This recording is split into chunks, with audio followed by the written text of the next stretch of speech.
আসসালামু আলাইকুম।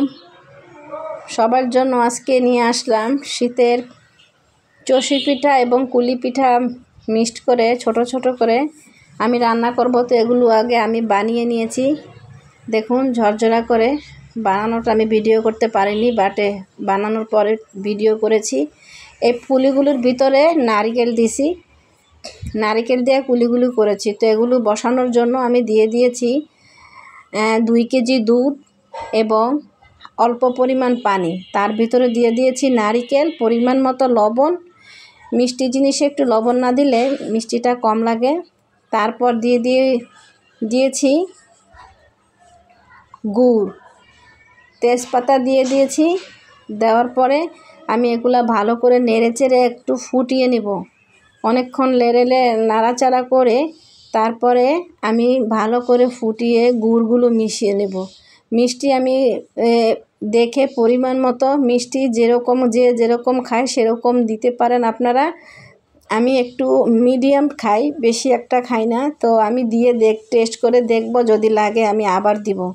তো এভাবে আপনারা এই পিঠাটা এভাবে তৈরি করে, এভাবে শীতের দিনের এটাকে চষি পিঠা বলা হয়।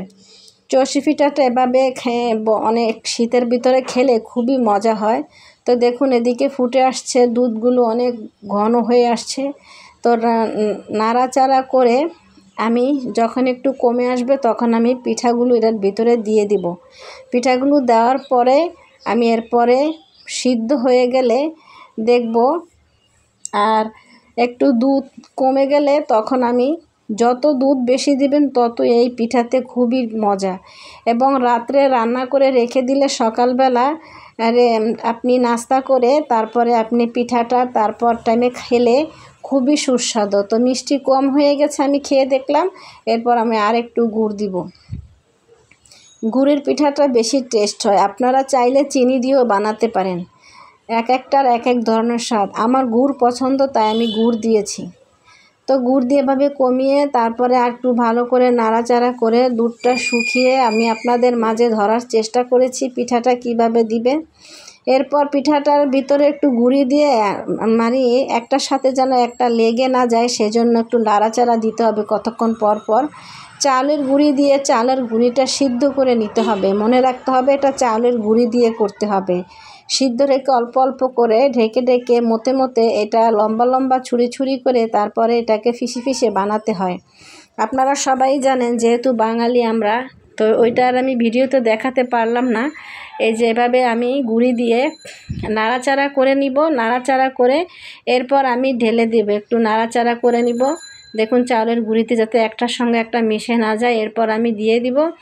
দিয়ে দেওয়ার পরে দেখুন তারপরে আমি সিদ্ধ ভালোভাবে হওয়া পর্যন্ত আমার অপেক্ষা করতে হবে।